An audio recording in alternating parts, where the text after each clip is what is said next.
Gracias. Regresamos entonces al segmento final de nuestro foro, que es Desarrollo Rural. Tengo la seguridad de que ambas campañas comparten la convicción de que este es un tema crucial, estratégico para el país. Las perspectivas de la paz tienen mucho que ver con el desarrollo rural de Colombia. Los rezagos de Colombia en materia rural son enormes, de modo que creo que elegimos bien este tema como uno de los tres que vamos a discutir. Hernán, adelante. Bueno, para este tema final, dos puntos antes de entrar a las diapositivas. El primero es que los economistas desde hace mucho tiempo encuentran que el desarrollo industrial no se puede dar independiente del desarrollo del sector rural. Sin aumento en la productividad en el sector rural es muy difícil pensar en un aumento en la productividad del sector industrial. En Colombia esa discusión no se ha dado o no ha tenido el énfasis que debería tener, en particular en los últimos años que se discutió mucho el tema de política industrial, pero el tema agrario no surgió para nada relacionado con él y es un tema a tener en cuenta. En segundo lugar, hay estudios de la FAO que muestran que solamente América y Oceanía son bloques superavitarios en alimentos actualmente. Los demás bloques, es decir, Europa, Asia y África en su conjunto son deficitarios en alimentos. Actualmente Corea importa alrededor de 25 millones de toneladas año, Japón importa más de 70 millones de toneladas año, la Unión Europea es deficitaria en su conjunto. Es decir, esto significa oportunidades en ese mercado. Lo tercero es que hacia adelante, la FAO también estima que la demanda de alimentos va a crecer mucho más que la población debido al fenómeno de reducción de pobreza que se ha visto en las últimas décadas y al crecimiento de las clases medias. Entonces, estos son elementos para tener en cuenta, además de que la FAO destaca a Colombia como uno de los países que podría entrar a atender y a jugar un papel importante en la atención de esa creciente demanda en las próximas décadas.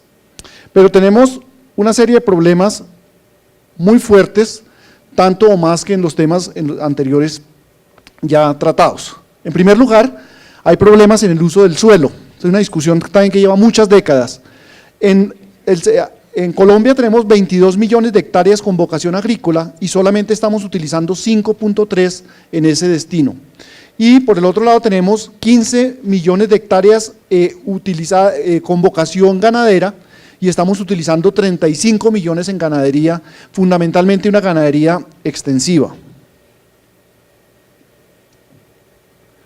¿Qué pasó? Hay problemas en materia de comercio internacional. Frente a ese escenario que estamos hablando de un mundo deficitario en alimentos y de un mundo crecientemente demandante de alimentos, Colombia no ha logrado diversificar su oferta exportable en el sector agropecuario y tenemos una alta concentración. En el año 2006 productos representaban el 85%, en el año 2013 8 productos representan el 83%. Hay 2 productos nuevos con respecto a este año que son carne de bovino y ganado en pie. Predominan exportaciones de productos con bajo valor agregado cuando los productos del sector agropecuario son productos que son susceptibles de tener transformación y exportarse como más procesados. Hay problemas de protección y este también es un debate muy agudo que tiene repercusiones importantes porque esa protección termina elevando los precios de los productos importados e incluso los precios domésticos terminan siendo importados, la producción doméstica, y hay una distorsión en la asignación de recursos que inhibe el desarrollo de nuevas alternativas productivas, impide una mejor asignación de recursos. Hay unos problemas muy marcados de pobreza, aun cuando los niveles de pobreza general en Colombia vienen disminuyendo y la rural también, se mantienen unas brechas enormes en las cuales la población rural es mucho más pobre que la población urbana. Aquí lo vemos el indicador para el total de pobreza, que en el último dato nos da una pobreza del 42.8% en la parte urbana y del 17.5% en la parte urbana y del 42% en la población rural. Y en el nivel de pobreza extrema, también se observa lo mismo. En pobreza extrema, en las 13 áreas, digamos que sería la parte urbana, es el 3%, mientras que en el resto es del 19% la pobreza.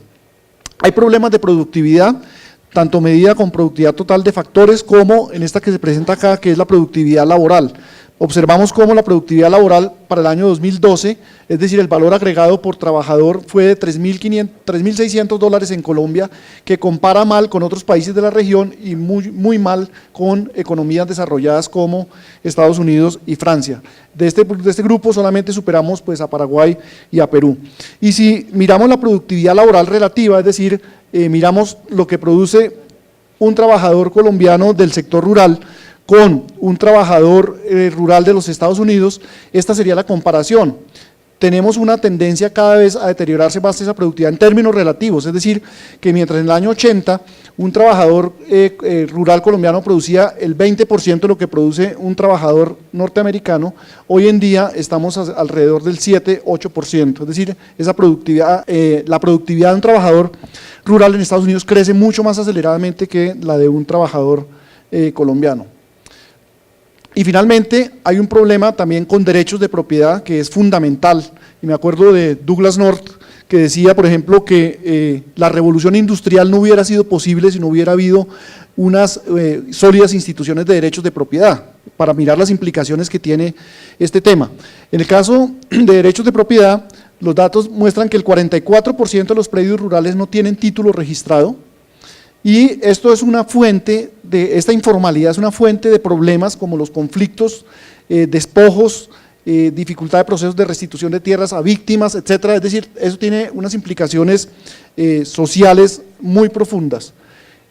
Tenemos una concentración muy grande, un Gini del 86% cuando se mide por propietarios, y el 69.7% de los predios, los de menos de 5 hectáreas, poseían el 6% de la tierra, mientras que los predios de más de 200 hectáreas, que representaban solo el 1% de los predios, tienen el 43% de la tierra.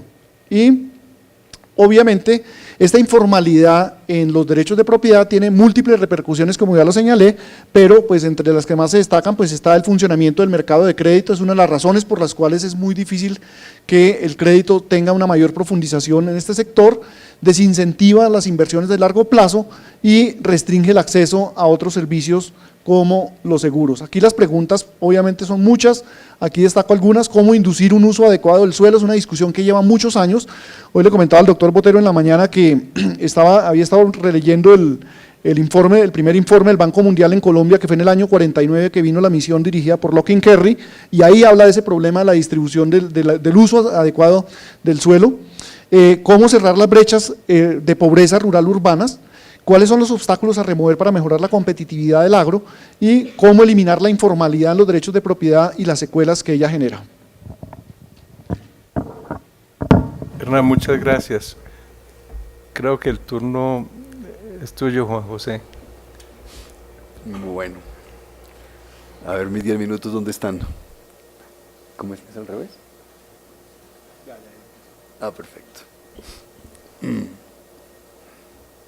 Bueno, este tema yo creo que es el tema más complicado de todos y donde hay un reto más importante, porque en buena parte lo que suceda en el campo va a determinar qué sucede con el tema de la violencia, la paz y para dónde va Colombia.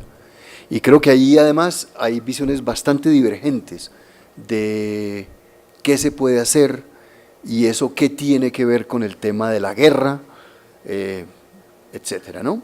Entonces yo voy a mencionar algunos puntos. Y además otra vez felicitaciones a Hernán porque no hay que traer las slides ni acetatos porque creo que ahí están los temas que esos son los temas. Entonces yo me voy a tomar mis 10. Además yo tengo varios sesgos. Uno, que dirijo la misión del café, hoy. Entonces voy a hablar un poco de café. Y dos, que fui viceministro de Comercio con el doctor Santos. Y eso también me sesgó para toda la vida. Una anécdota. En ese tiempo negociamos el G3.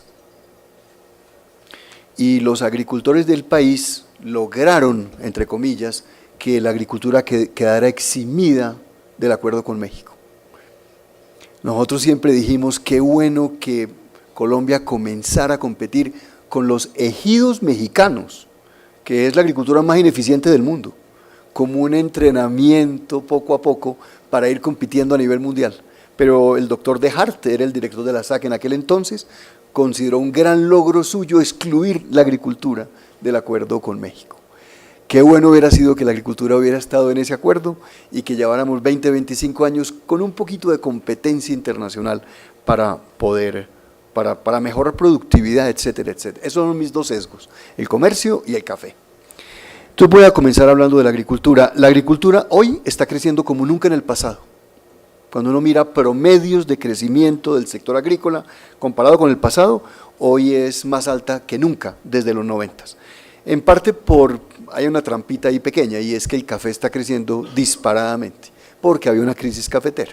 Entonces reconozco las trampitas, pero está creciendo a la mayor tasa de siempre. De todas formas son tasas bajas, frente al PIB, frente al resto, a otros sectores.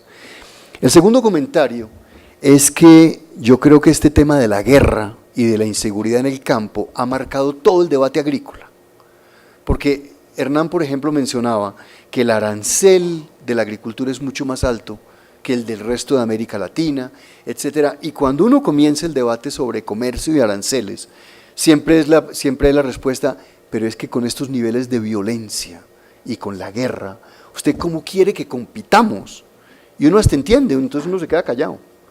Por eso es tan importante otra vez este debate sobre guerra, paz, qué va a pasar en el campo y sobre los determinantes. Muy bien, ¿qué está proponiendo la campaña del doctor Santos? ¿Cómo está mirando el problema del agro? Lo primero, hay que tener rentabilidad. Yo sí creo que si no es rentable el campo, no hay nada que hacer. Otra vez, como en los otros dos campos, como en las otras dos áreas, si uno no tiene un sistema viable, rentable, pues a punta de subsidios, etcétera, no va a arreglar el problema. ¿Cómo se logra esa rentabilidad? Pues más o menos se sabe, con bienes públicos y con reglas claras del juego. Hay un trabajo reciente de Fedesarrollo que preparó para las campañas los doctores Junguito y Perfetti sobre el tema agrícola, muy interesante, que ayuda mucho en la discusión. Ellos muestran dos cosas. Lo primero, que el país no gasta en el campo, que si el sector agrícola contribuye 6% del PIB, el gasto, la proporción del gasto en el campo es menos del 6%, mucho menos, es la mitad. Entonces, primero, el gasto en el campo ni siquiera es proporcional al tamaño de la agricultura en el PIB. Dos, lo que se gasta cuando se compara con otros países de América Latina, se gasta en regalos y no en bienes públicos, que también es muy importante. Otra vez, yo vengo del caso del café. ¿Qué pasó? El doctor Santos le dio a los cafeteros 10 veces más de PIC y de subsidios que lo que jamás le había dado ningún gobierno. Seguramente por eso no votaron por él, porque en este país eso no se agradece. Pero eso plantea un debate importante, y es, uno que da regalos o carreteras, tecnología, infraestructura y todo lo que se necesita para crecer en el futuro. Yo creo que ese PIC puede ser importante en el corto plazo, pero en el mediano plazo de eso no queda nada. Solo uno le ayuda al caficultor, pero ¿quién dijo que el caficultor va a invertirlo? ¿Quién dijo que la productividad de la agricultura aumenta con ese regalo? Y yo creo que ahí hay un debate muy importante. En ese trabajo de Junguito y Perfetti también se muestra que la proporción entre bienes públicos y subsidio en Colombia es de lejos súper sesgada hacia regalos en contra de bienes públicos. En el otro extremo están Costa Rica y otros países que hacen exactamente lo contrario. Entonces el país no gasta en el campo y lo que gasta lo da en regalos, que no contribuye mucho a la productividad. El segundo tema tiene que ver con instituciones. Yo creo que nosotros no estamos muy bien preparados para lo que se nos viene encima. Yo siempre he preguntado por qué se acabó el DRI, por qué acabamos las entidades que teníamos para atacar el problema rural, y nadie me contesta, nadie. Y funcionaron, todo el mundo dice, no, si eso como que funcionaba. Hoy no tenemos un DRI que nos permita atacar el problema de carreteras, infraestructura, telecomunicaciones, agricultura en el sector rural. Y hay que volverlo a hacer, y ese es un reto gigantesco que vamos a tener. No tenemos información. Por primera vez el gobierno decidió hacer el censo agrícola, desde el 70 no se hacía, se va a hacer, pero hay países que además tienen lo que se llama el CONAVE en Brasil. El CONAVE en Brasil mide costos de producción y pronósticos de cosecha y es medio DANE para medir los precios anualmente y los publica en todo el país. Nosotros no tenemos estudios de costos, de nada, nadie sabe, ni siquiera en café. En café, yo hice los primeros estudios de costos en los 90, lo escondió la Federación de Cafeteros, no se conoce. Después les digo qué daban. Daban que lo más rentable era moverse hacia el sur y el café se movió hacia el sur poco a poco, pero esos estudios todos se escondieron. En Brasil son públicos, se discute con las comunidades, se miran los lotes, se evalúa y se publican estudios de costos, productividad para naranja, algodón, café y para todos los productos, y eso está en la web.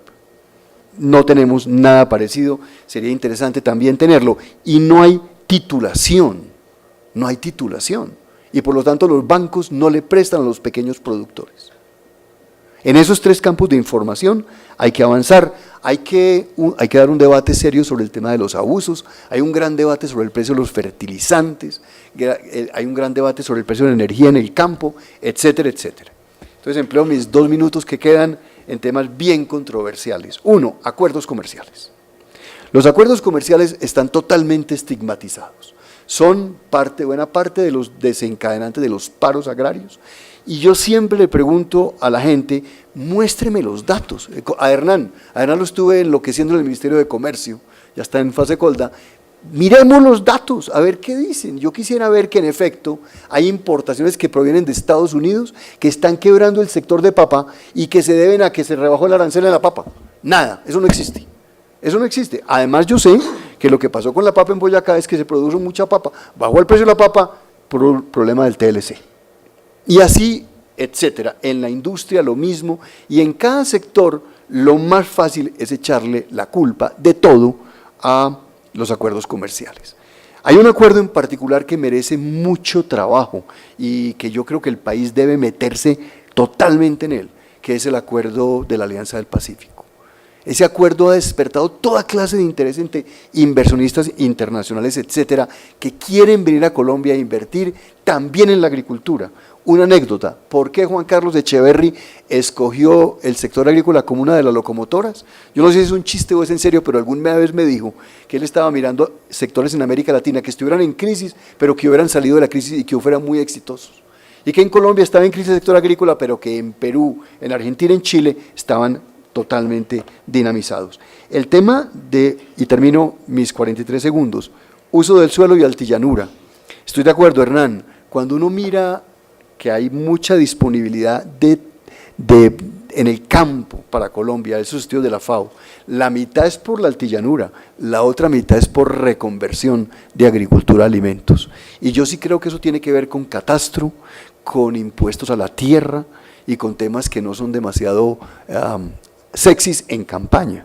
Pero si uno está hablando de verdad de reconvertir el uso de la tierra, yo creo que nos va a tocar hablar de eso. Altillanura, necesitamos reglas de juego claras. Estaba llegando el capital a la altillanura, todo se paralizó. Hoy nadie quiere saber de ese tema, porque incluso, 2 segundos más, doctor Botero, porque incluso más, ya se terminó mi tiempo, porque incluso el gobierno fue y convenció a inversionistas internacionales de que vinieran a Colombia a invertir en la altillanura. Vinieron, el capital estaba llegando por montones, todo se paralizó. Y se paralizó por decisiones de la Corte Constitucional, ¿no? Sí. Exactamente, y por todo el debate sobre reglas de juego. Termino. Yo creo que uno de los temas que más va a separar las campañas, o que está separando las campañas, es si en el campo se requiere además, cómo se va a sembrar la paz en el campo. Yo creo que no es solamente creciendo, yo creo que se necesita una política con las víctimas, una política de distribución de tierras y una política de reforma agraria como se hizo antes, moderna, con tecnología, y ese me parece que es una diferencia fundamental entre las propuestas de las 2 campañas. Muchas gracias. Senador. El apuntador, Hernán, ¿lo quieres pasar? Yo creo que me lo robé yo. Ah, vea. ¿Será? No. No.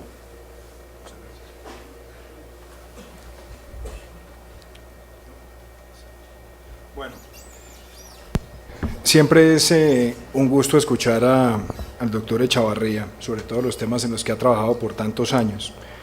Pero yo quisiera contar el planteamiento del programa de Oscar Iván Zuluaga con las siguientes reflexiones. Sí, en efecto, quiero empezar a mirar el sector agrícola en la dimensión regional. El sector agrícola en Colombia tiene más o menos el 22% de la población y tristemente, ustedes ven en el cuadro de abajo cómo está la composición de pobreza y pobreza extrema comparada con otros países de la región. Uno se puede comparar con el que uno quiera, ¿no?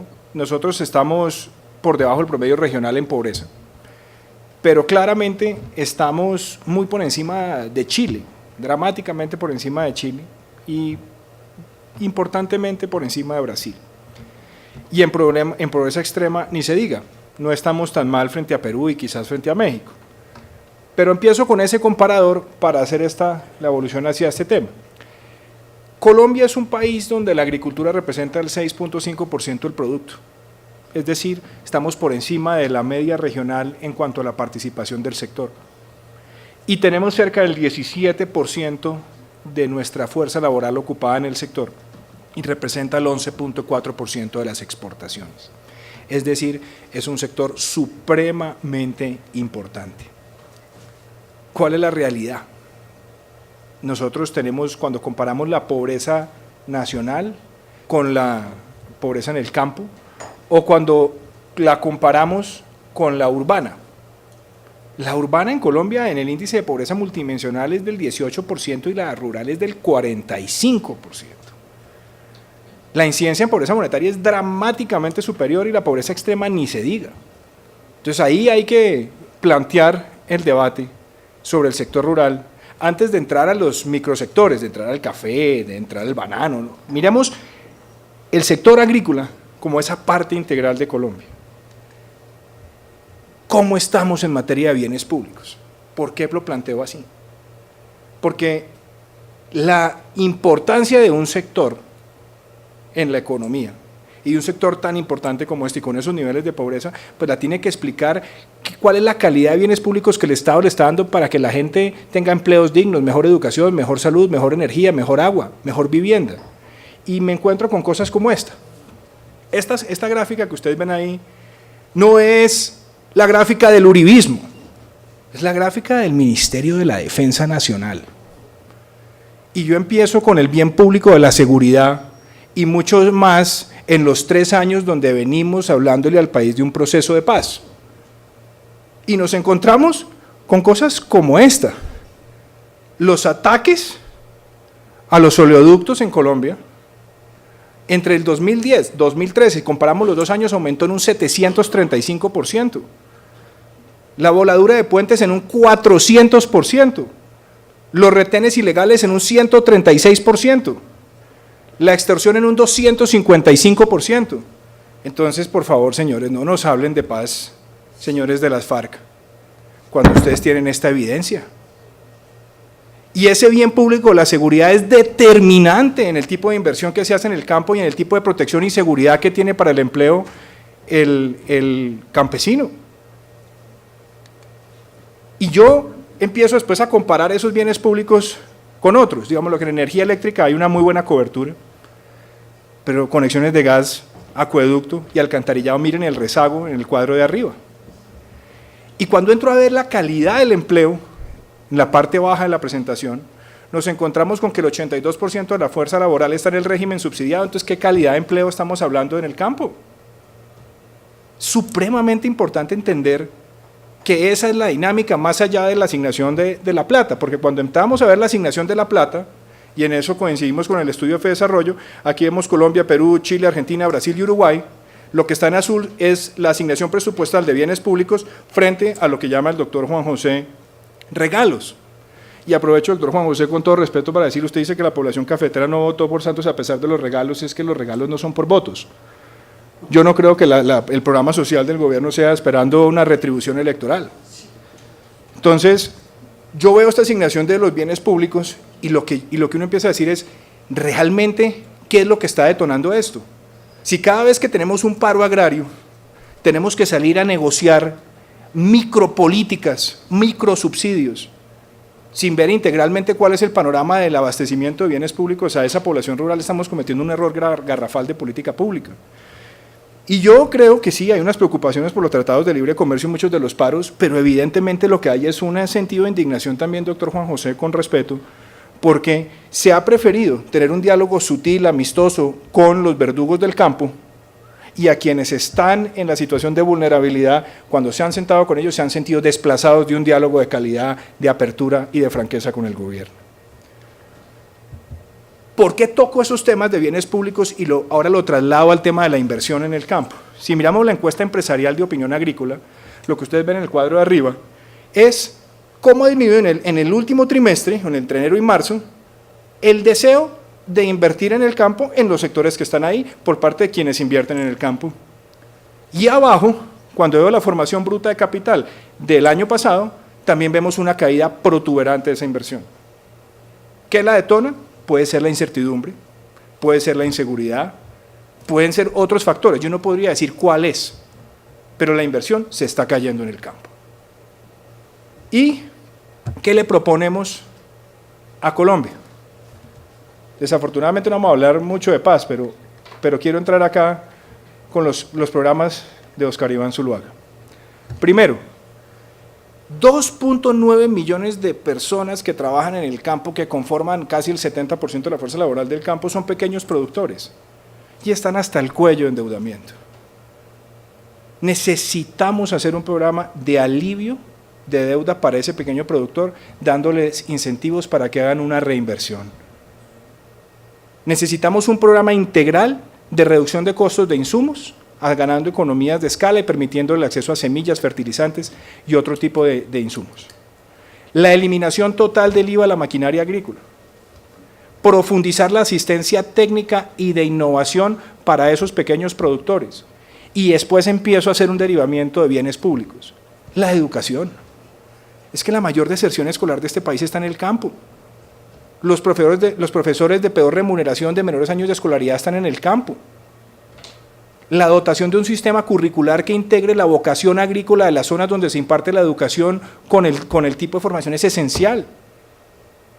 Tener un programa que también incentive el emprendimiento con un crédito, como lo está proponiendo el candidato, del 3%, que son 30.000 pesos por cada millón, es importante.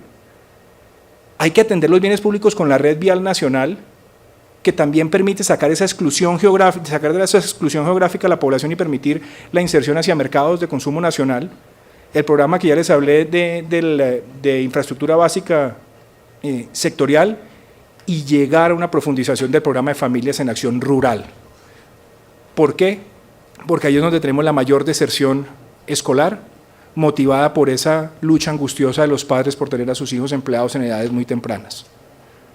Pero si no formamos ese capital humano, difícilmente vamos a resolver esa situación del campo. Me queda 1 minuto 37 y déjenme hablar de paz. Es errado llevar este debate electoral a paz o guerra. Eso es llegar a un profundo maniqueísmo. Nosotros tenemos que entender que hay 2 formas de aproximar la paz. Y no nos cansaremos de decir, queremos en el primer mes de gobierno darle una oportunidad a la paz, pero siempre y cuando esas fuerzas terroristas se comprometan a no reclutar niños, a cesar el narcotráfico, a cesar la extorsión, a someterse a entregar dónde están los mapas de minas antipersonales en Colombia para que puedan ser desactivadas, a que suspendan el secuestro y el narcotráfico. Porque no puede ser, como se lo mostré en el gráfico anterior, que en 3 años de negociaciones, donde el país una vez más le está dando una oportunidad, la respuesta sea vociferantemente la agresión en todo el territorio nacional. Nosotros queremos una paz sin impunidad, entendiendo por eso que queremos penas privativas de la libertad para quienes hayan cometido crímenes atroces, pero entendemos que en un proceso de negociación hay que ceder, y por eso estamos dispuestos a una reducción sustancial de la pena. Y también queremos una paz sin elegibilidad política para criminales atroces, y queremos una paz donde la base guerrillera pueda recibir, como lo recibió en los 8 años del gobierno del presidente Uribe, una desmovilización generosa, con tratamiento psicológico, con reinserción y con oportunidades de trabajo. Entonces creo que esa dualidad entre paz y guerra lo único que hace es distraer el debate del centro programático que queremos tener. Y el sector agrícola tiene que ser el foco de la construcción de esa paz. Y esa paz implica bienes públicos y esos bienes públicos implican seguridad e imperio de la ley. Muchas gracias.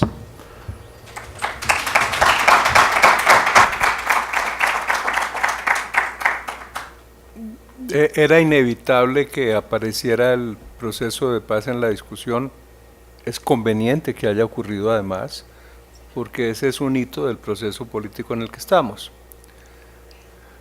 Constato viendo las preguntas que he recibido del auditorio que ustedes se han referido a casi todas ellas.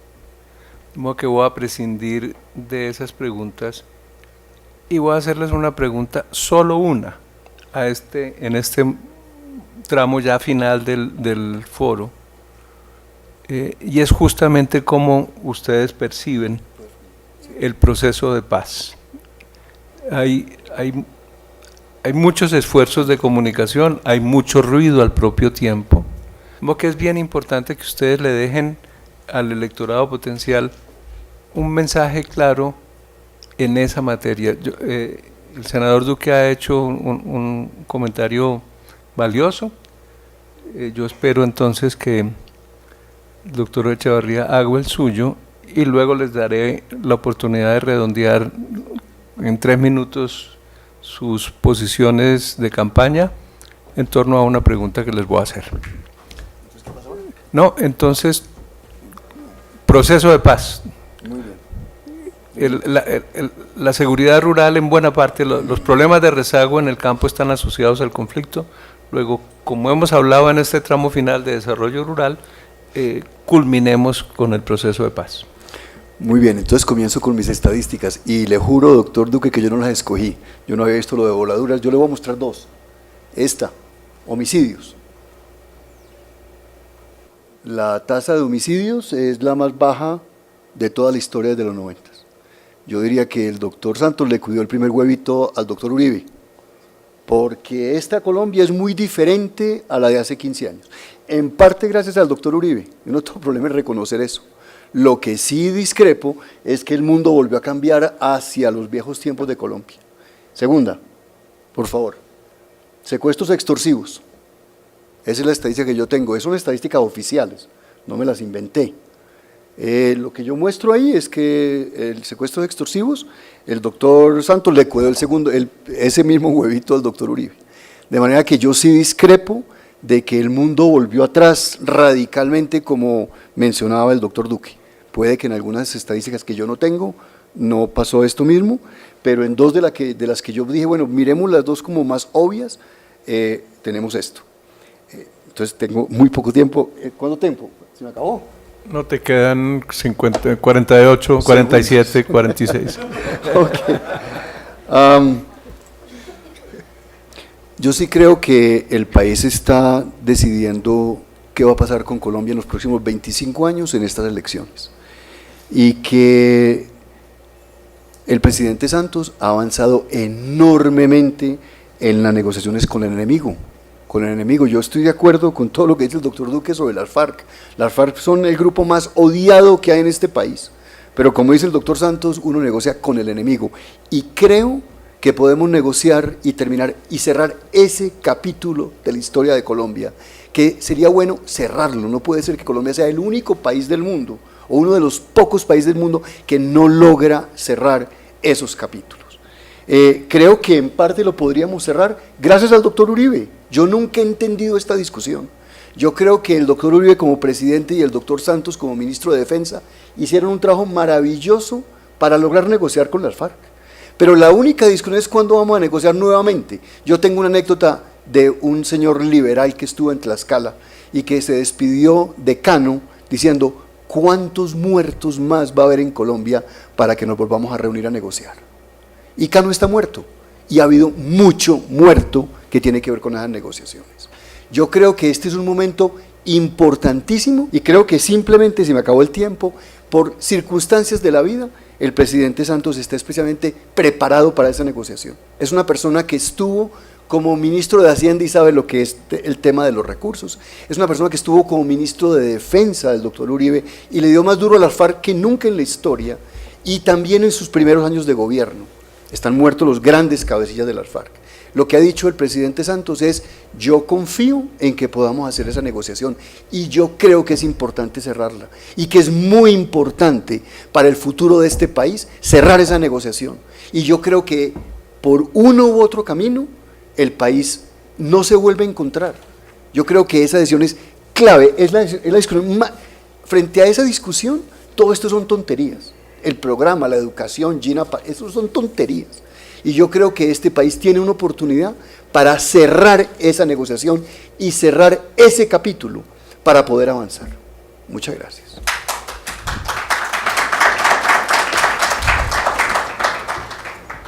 Pregunta final para cada uno. Comenzamos con el senador Duque. ¿Por qué votar el 15 de junio por Óscar Iván Zuluaga?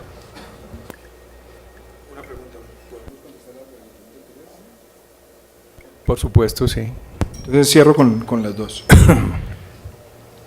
La paz, y en eso es importante que ustedes lo vean en la propuesta de campaña, para nosotros la paz no tiene dueño, la paz no está escriturada a una persona o a una administración o a un gobierno o a un equipo. Todos, en efecto, queremos la paz. Yo no discrepo del cuadro de homicidios ni del cuadro de secuestros. Lo que nos demuestra es que nos estamos matando menos, secuestrando más y volando más oleoductos, extorsionando más gente, haciendo todo tipo de cosas.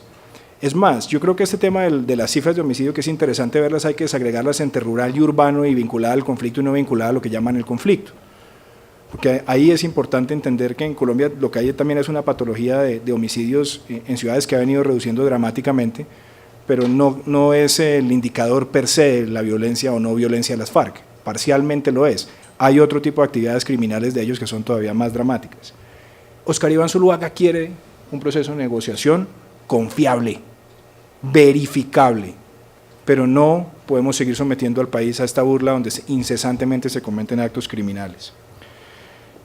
La otra cosa que es importante en ese dilema que se dicen paz o guerra, oye, un momento, la gente dice es que con paz haremos más, es decir, después de que firme el papel vamos a sacar recursos de la fuerza pública para asignárselos a otros sectores. Tampoco cometamos ese error. La principal víctima después de un proceso de negociación es la seguridad urbana y la seguridad en las cabeceras municipales, como ocurrió en Guatemala o en Salvador. Es decir, acá no puede haber un desplazamiento brusco de recursos de la fuerza pública hacia otra cosa, porque gran parte del problema de Colombia ha sido la falta de presencia efectiva del aparato de la ley, incluida fuerza pública e instrumentos judiciales. Entonces quiero poner eso de manifiesto. ¿Por qué votar por Óscar Iván Zuluaga? Óscar Iván Zuluaga le ha traído a Colombia un programa de gobierno que trae consigo una gran revolución social en educación, en salud, en vivienda, en cobertura de servicios públicos, en nivelar la cancha y permitir una mayor movilidad. Si ustedes me dijeran cuál creo yo que va a ser la Colombia una vez termine el gobierno de Óscar Iván Zuluaga, va a ser una Colombia donde la clase media se haya expandido vigorosamente, donde el país haya recuperado el imperio de la ley, donde el país le presente al colombiano una oportunidad de invertir tranquilamente en su país en el largo plazo y por supuesto hacer una sociedad más equitativa.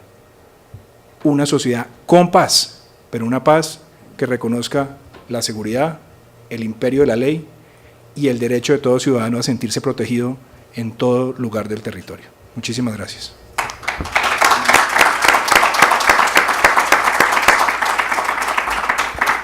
Bueno, la pregunta por supuesto no es idéntica, no le voy a preguntar a Juan José Chavarría por qué votar por Óscar Iván, sino por qué votar por Juan Manuel Santos.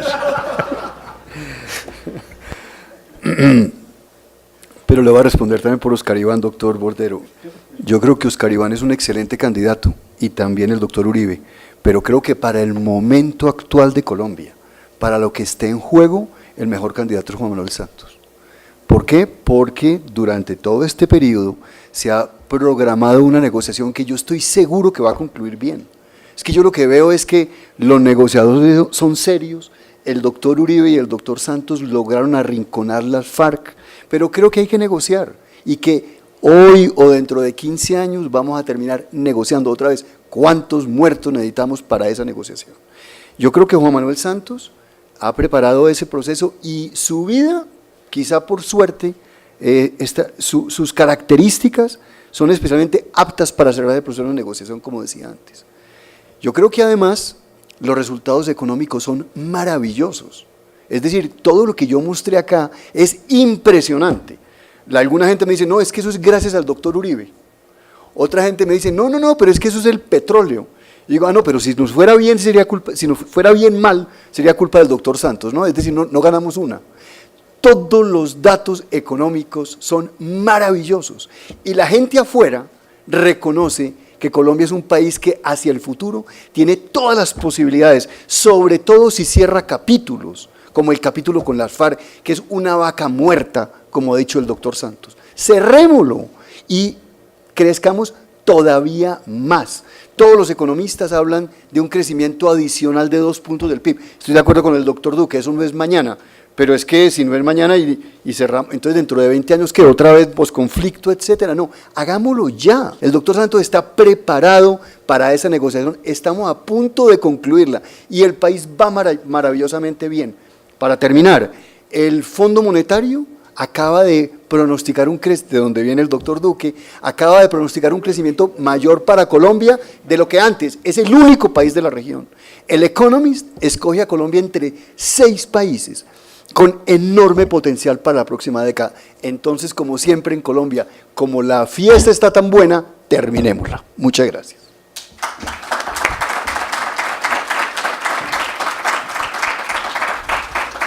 Bien, hasta aquí nos trajo el río, por hoy. Por hoy. Yo me siento muy contento de que Fasecolda haya auspiciado un debate, una discusión serena, civilizada, que le sirve a los ciudadanos en el difícil proceso de decidir su voto en los próximos comicios. Sobre todos los temas que se discutieron hoy, por supuesto, Fasecolda tiene mucho que decir y lo dirá en su momento, no era esta la ocasión.